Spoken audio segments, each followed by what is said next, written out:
రామారావు గారు ఆయన party TDP, మరి ఆ టీడీపీ పార్టీ మీద ఈ నక్సలైట్స్ ఎందుకు రివర్స్ అవుతున్నారు అనేది ప్రజలందరూ ఆలోచించాల్సిన విషయం ఉంది. కాబట్టి ఖచ్చితంగా వాళ్ళు తెలంగాణకి వ్యతిరేకంగా పనిచేస్తారని చెప్పి అందరికీ అర్థమవుతుంది. ఇంకపోతే ఇప్పుడు హరీష్ రావు గారికి లెటర్ వచ్చింది అనే సంగతి పేపర్ కి ఎవరు లీక్ చేసి ఉంటారో మీరే ఆలోచించుకోవాలి.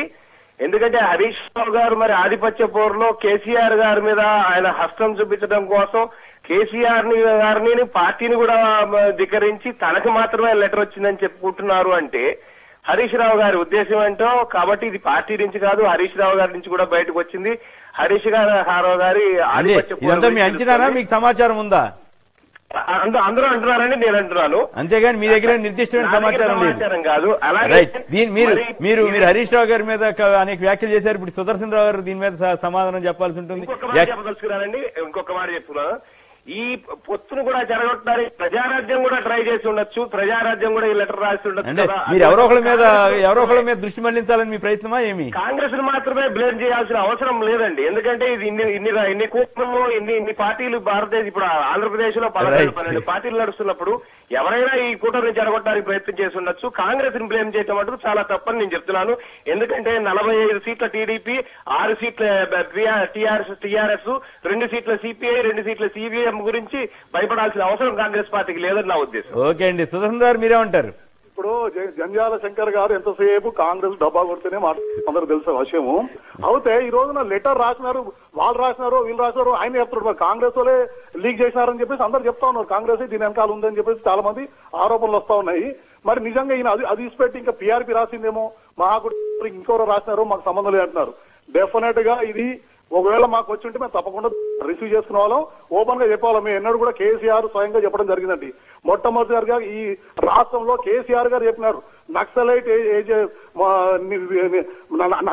విధానాలే మా విధానాలు, మేము నిజంగా తెలంగాణ వస్తే అసలు నక్సలిజం ఉండదని చెప్పేసి ఓపెన్ గా చెప్పిన గొప్ప వ్యక్తి చంద్రశేఖరరావు గారండి. ఇది అర్థం చేసుకోవాలా?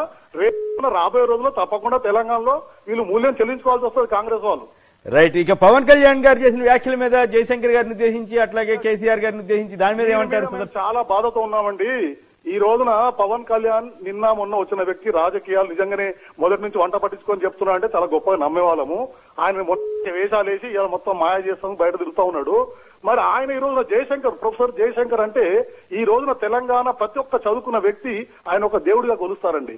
జయశంకర్ గారు ఆయన జీవితాన్ని పరంగా పెట్టి ఈ ఉద్యమం కోసం మొదటి నుంచి కూడా 69 కంటే మొదటి నుంచి కూడా 52లో ఎప్పుడైతే కలుపుతున్నారో అప్పటి నుంచి కూడా 56లో కలిపినాడు కూడా ఆయన జరిగిన కాల్పుల్లో ఒకవేళ నిజంగానే ఆయన బస్సులో ఉండి ఆగిపోయినాడు కానీ లేకపోతే ఆ కాల్పుల్లో మరణించే వ్యక్తుల్లో ఆయన ఉండేవాడు. అంత గొప్ప వ్యక్తి. తెలంగాణకు ఒక దైవ సమానంగా చూసుకునే వ్యక్తిని ఆయనకు అనుభవం లేదు. ఆయన 4 ఏళ్ళు ఏం చేసినాడు ఇదేంటి నేను మాట్లాడేది? అసలు పవన్ కళ్యాణ్ మెంటల్ బ్యాలెన్స్ తప్పి మాట్లాడుతున్నాడు. ఎందుకంటే గాంధీ తప్పడుతా ఉన్నాడు. ఆయన ఈ దేశాన్ని స్వాతంత్రం చేసిన గాంధీజీకి అనుభవం లేని చెప్తున్నాడు. కాబట్టి పవన్ కళ్యాణ్ ఈ విధమైన వ్యాఖ్యలు చేయడం తప్పు. ఆయన ప్రచారం ఏదైనా ఆయన అన్నను ముఖ్యమంత్రి చేసుకోవడానికి ప్రచారం చేసుకుంటే చేసుకోవాలి కానీ ఇట్లా మందిని అనడం కాదు. అదేవిధంగా టీఆర్ఎస్ ఏం చేసింది? చంద్రశేఖరరావు 2001లో చెప్పాడండి తెలంగాణ రాష్ట్రం వస్తే ఒక దళితుని ముఖ్యమంత్రి చేస్తామని. మరి వీళ్ళు చెప్పడం వల్ల మాకు ఓట్లేండి మేము ముఖ్యమంత్రి అవుతామని వీళ్ళు చెప్పుకుంటున్నారు. మీతోటి ప్రకాశ్ గారు మాట్లాడతారు. ప్రకాశ్ గారు చెప్పండి, జయశంకర్ గారికి సంబంధించి పవన్ కళ్యాణ్ చేసిన వ్యాఖ్యల మీద పవన్ కళ్యాణ్ ఇట్లా అంటారు. సార్, సుదర్శన్ రావు గారు వారి నాన్నగారు క్లోజ్ తమ్ముడు. జయశంకర్ గారు ఎన్ని త్యాగాలు చేశాడు, బుల్లెట్లు ఇవన్నీ పిట్టకథలు చెప్పడానికి బాగుంటుంది. కేసీఆర్ దళితుడు చేస్తాడు. దళితుడు ఆయన ఎవరండి చేసేది? ప్రజలు చేయాల. దళితులకు రిజర్వేషన్ ఉంది 16-19. ఈ రాష్ట్రంలో దళితుడు ముఖ్యమంత్రి అయ్యాడు. దళితులకు అన్ని అవకాశాలు దొరికినాయి. ఒక ఓటు బ్యాంక్ కోసం చెప్తున్నాడు. ఎన్నొచ్చిందా? ఈ రోజు జయశంకర్ మొదటి ఉద్యమంలో నేనున్నాను 69 నుంచి 71లో. ఈ రోజు వందలాది మంది మాజీ మంత్రులు కూడా ఉన్నారు, ఒక 15-20 మంది విద్యార్థి నాయకులు ఉన్నారు బతికి. జయశంకర్ గారి పాత్ర బిగ్ జీరో. ఆయన అక్కడ నింబోలాడు ఉంటుండే, నాకు తెలుసండి, లెక్చరరు, ఆయన బ్యాచులరు. ఆయన ఏదో పెద్ద సిద్ధాంతకర్త, ఆయన పూజించుదురు. బస్సులో వస్తా అంటే ఏదైతుందో నేను బస్సులో చేరేవాడిని అఫ్జల్గంజ్లో 11 మంది ఉన్నది. అయ్యా సుదర్శన్ గారు ఏదైతుందో ఆ 11 మంది ఏదో అఫ్జల్గంజ్ సంఘటన గిట్ట ఆ రోజు అన్ని పేపర్లు కాలేదు, తీద్దాము, లైబ్రరీలో దొరుకుతాయి, రికార్డులో అసెంబ్లీ రికార్డులో ఉన్నాయి, ఎంతమంది చనిపోయినది పేర్లతో సహా. ఆ 11 మంది కాదు, ఒక 3 పేర్లు చెప్పాను అఫ్జల్గంజ్ గారు ఎక్కడ ఫైరింగ్ అయిందో. ఇవన్నీ పిట్టకథలు చెప్పి ఏదో సిద్ధాంతకర్త అని మీరు ఏదైతున్నదో ఆయన చూసుకొని ఆయన పాత్ర ఏదైతుందో తెలంగాణ ఉద్యమంలో ఎక్కడ లేదు. లెక్చరర్స్ కాదు, టీచర్స్ కూడా పీడీలు అరెస్ట్ అయినారు. ఆయనది ఎక్కడ సంఘటన జరగలేదు, ఆయన పాత్ర లేదు. ఏదో ఇక పాత కథ చెప్తా ఉన్నాడు. మేము కూడా కండెమ్ చేయడం లేదు. కానీ మేము 2 ఉద్యమాలు ఉన్నాము. 69, 71 కాలేజీలో ఉపాధ్యక్షులుగా. రామారావు మీరే ఉంటారు. అసలు ఈ నక్సలైట్లు ఉత్తరము ఈ గొడవ వెనకాల ఆలోచించాల్సిన ఇంకొక అంశం ఉందనిపిస్తుంది. 2004 ఎన్నికల్లో మావోయిస్టులు ఎన్నికలని బహిష్కరిస్తారు ఎప్పుడైనా సరే. కానీ 2004 ఎన్నికల్లో వాళ్ళు లోపాయికారిగా టీఆర్ఎస్కి కాంగ్రెస్కి సమర్థన ఇచ్చారు. ఇవాళ టీఆర్ఎస్ మళ్ళీ మహాకూటమి వైపు వెళ్తోంది అని అంటే దాన్ని వ్యతిరేకిస్తున్నారు అన్నది ఉంది. అంటే ఈ లేఖ వచ్చిందా రాలేదా అనేది అది కోడిగుడ్డు మీద ఈకలు పీకడం లాంటిదే. అది కాదు వ్యవహారం. ఇవాళ నక్సలైట్లకి తెలంగాణకి అనుకూలంగా ఉన్నారు వాళ్ళు మొదటి నుంచి. ఈ రాష్ట్రాన్ని విడగొట్టడానికి వాళ్ళు అనుకూలంగా ఉన్నారు.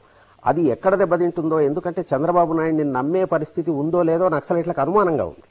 చంద్రబాబు నాయుడు అధికారంలో ఉన్నప్పుడు నక్సలైట్లని ఎంత తీవ్రంగా అణిచివేశారో వాళ్ళకి తెలుసు. అయితే ఆ ఒకటిని కాదు, ఆ తర్వాత అంతకు ముందు జనార్దన్ రెడ్డి టైంలో కూడా నక్సలైట్లను చాలా తీవ్రంగా అణిచేశారు. రాజశేఖర రెడ్డి దాంట్లో దాదాపు వాళ్ళని నామరూపాలు లేకుండా చేశారు.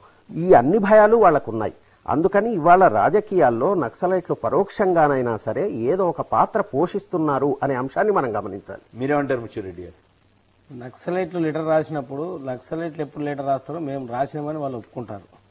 ఈ కట్టుకథ చేసి దీన్ని ఏదో రాజకీయంగా రుద్దాలని తప్ప నక్సలైట్లు మాత్రం రాయలేదు. రాస్తే మాత్రం ఖచ్చితంగా మేము రాసినామని 24 hours లో రిప్లై ఇస్తారు. పవన్ కళ్యాణ్ గారు మరి జయశంకర్ గారు వీళ్ళంతా కలుస్తామన్నప్పుడు, తెలంగాణ ఉద్దేశం కలుస్తామన్నప్పుడు మరి వీళ్ళు పోట్లాడుకోవాల్సిన అవసరం లేదు, అంత ఆవేశపడవలసిన అవసరం లేదు. రైట్. ఇక మనం చివరిగా ఇంకో అంశంలోకి వెళ్దామండి. ఆంధ్రప్రదేశ్ సర్వే ప్రకారం కడప జిల్లాలో సైతం కాంగ్రెస్ కు ఎదురీతలాగా ఉన్నట్టుంది. మెజారిటీ స్థానాల్లో అవుట్ అని వచ్చింది. దీని మీద మీరేమంటారు ప్రకాష్ గారు? సార్, నా వ్యక్తిగత అభిప్రాయం మొత్తం చెప్తా ఉన్నాను సార్. 78 నుంచి నేను చాలా మంది విశ్లేషణతో నేను దాని మీద లక్షల గ్యాంబ్లింగ్ కూడా చేస్తా ఉన్నాను.